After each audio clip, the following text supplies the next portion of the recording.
Fajri. Saya Uci. Saya Amel. Saya Yani. Saya Irina. Saya Sofi. Saya Rahman.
Kami dari perwakilan kelompok PKN. Di sini saya dan rekan saya ingin mewawancarai Ibu.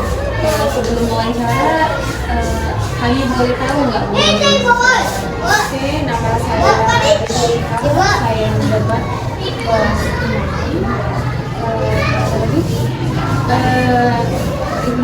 di sini kami mau melihat contoh RPP, LKPD, dan bahan ajarnya. Untuk LKPD, RPP sudah saya buat seperti ini. Ini RPP-nya. Ini udah 2 semester genap dan semester ganjil. Nah, semua di sini bisa dilihat. Sini sudah mencakup yang namanya program tahunan, proses, program semester, dan juga LKPD.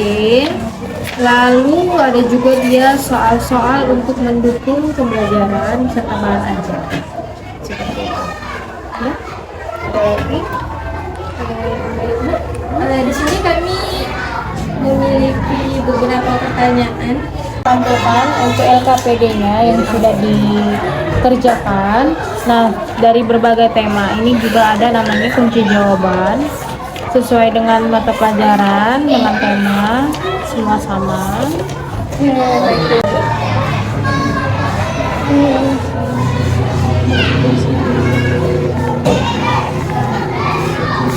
sini saya mau bertanya, Bu. Kendala apa aja Bu yang Ibu dapat dalam pembuatan RPP? Kalau kendalanya sih seperti ini nggak terlalu rumit ya. Rasanya itu adalah menyinkronkan waktunya. Karena gini, kita menyinkronkan dari RPP sama realita itu kadang nggak cocok waktunya. Misal pembelajaran saat pembukaan itu kan harusnya ada salam, ada doa.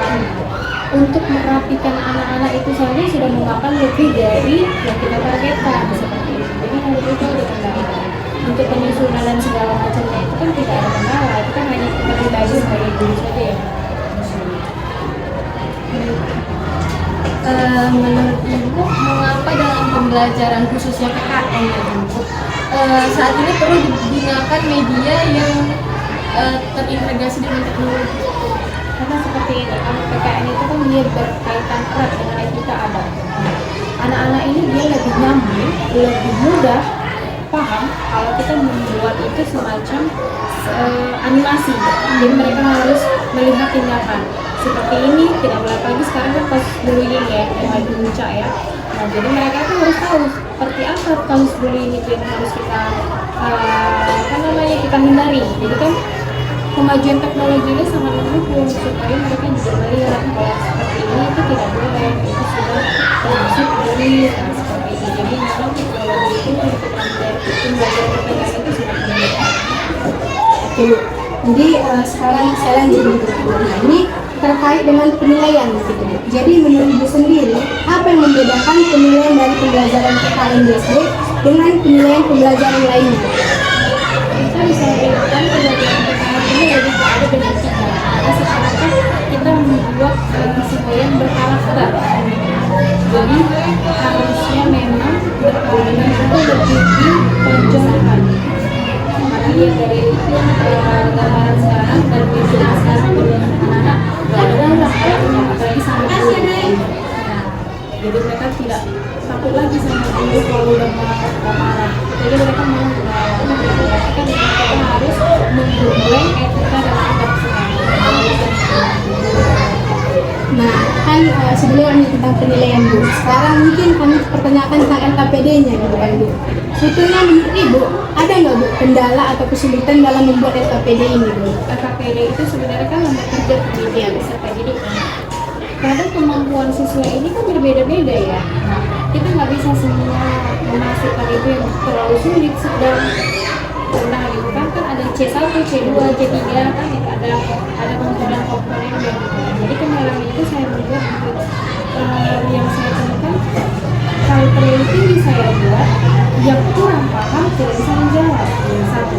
Nah yang kendala kedua kalau terlalu berat yang pintar dan cepat selesai karena salah satu kendalanya itu yang pintar cepat selesai buat ribut.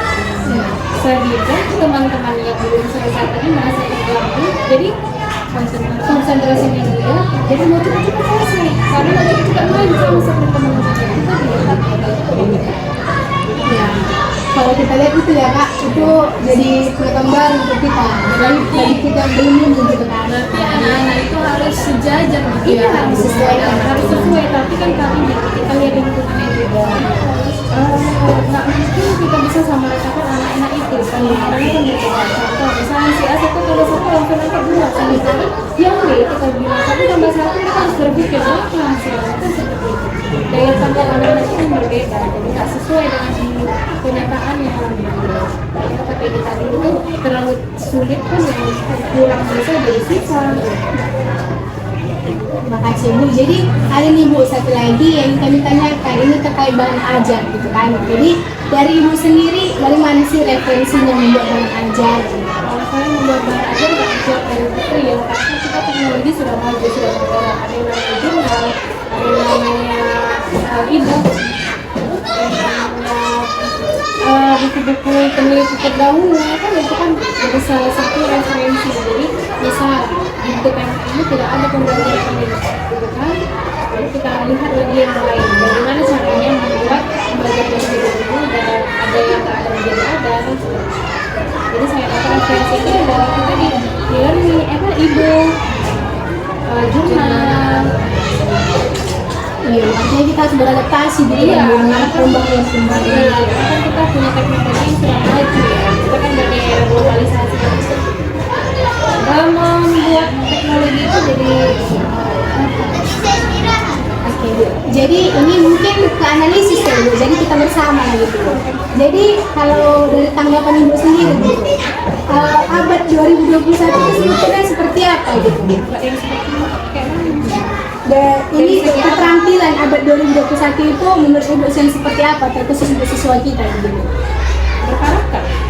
Ya, abad 2021 itu kan artinya kita sudah masuk di zona teknologi gitu kan Bu. Artinya bagaimana nih keterampilan yang sebetulnya perlu kita tekankan kepada siswa kita, apalagi kepada kita sendiri gitu. Kalau dibilang dari teknologi sebenarnya kan ada pro dan kontra ya. Kalau teknologi itu mana? Kalau zaman sekarang, sedangkan kita aja pun masih kurang paham ya kan? Nah, terbilang sangat pesat ya maksudnya teknologi sehingga kan anak SD sekarang pun juga sudah bisa mengakses apa yang seharusnya belum mereka akses. Tapi memang ada dampak positifnya. Artinya apa? Mereka lebih mengetahui, lebih paham. Kita suruh nanti coba cari nanti di buku, kalau mereka mencari di internet. Jadi pemikiran itu jadi semakin berkembang. Cuman memang kebetulan nggak semua ya, lebih banyak main gadgetnya yang mengarah ke maksiat ya. Ada yang positif 5 menit dan yang positif, selanjutnya yang negatif. Dan jadi mungkin itu akan teknologi sudah semakin maju. Semuanya harus pakai teknologi, sedangkan semua pendaftaran pun harus online. Baik, mungkin ini pertanyaan terakhir. Saya mau bertanya tentang penguatan pendidikan karakter dan profil belajar Pancasila itu menerapkan. Sekarang kan lagi eranya kultur merdeka ya, tapi memang kita belum menggunakan kultur merdeka, belum bisa kan juga ya. Asal dicoba, Jadi itu pun kan belum semua sekolah ya, masih meraba. Dan sekarang yang perlu ditekankan itu kan dari siswa berkarakter, ya kan, berakhlak, itu suka yang ya. Jadi yang perlu dibenahi adalah kembali ke ya, saya katakan ketika karena gini, saya melihat kenyataannya dari kehidupan realnya luasnya, banyak siswa itu yang tidak menghargai yang lebih tua. Contoh kecilnya, dia udah tahu salah, tapi dia tidak mau meminta maaf, merasa dia tidak salah. Penguatan Pancasila itu kan harusnya ada yang namanya segala macam. Itu kan ada butir-butir Pancasila itu yang kita harus membawa di kehidupan kita. Ya kan, menghargai Allah, menghargai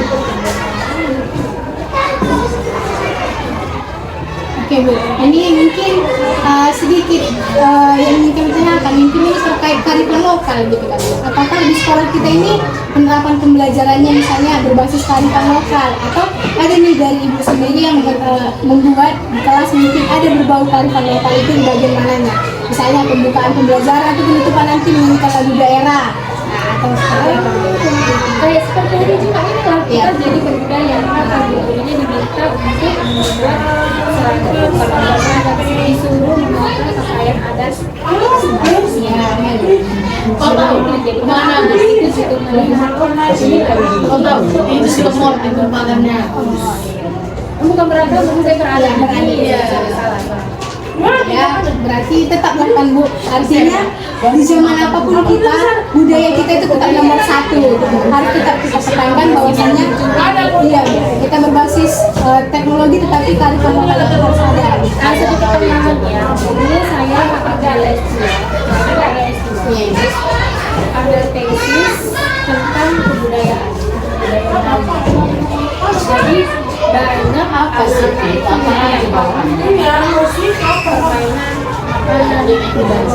permainan jadul atau permainan seperti mereka hanya tahu jadi makanya saya lihat itu ngerti karena sudah terupdate mereka, jadi mereka nggak tahu budaya kita sekarang apa yang jadi kearifan lokal kita. Mereka kan nggak tahu misalnya nih kearifan lokal itu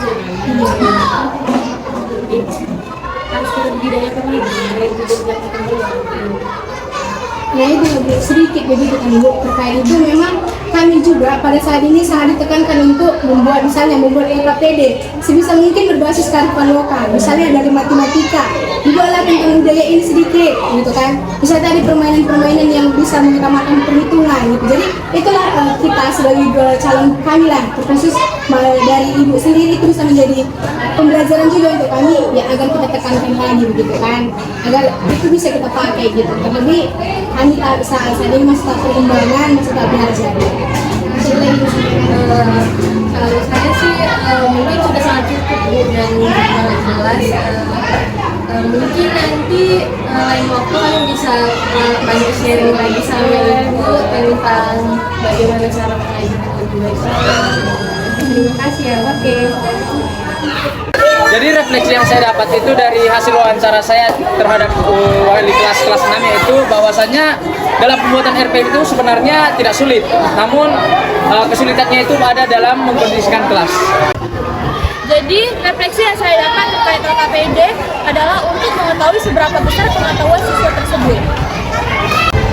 Jadi media pembelajaran itu adalah sumber belajar dan salah satu agar siswa dapat memperoleh informasi dari guru.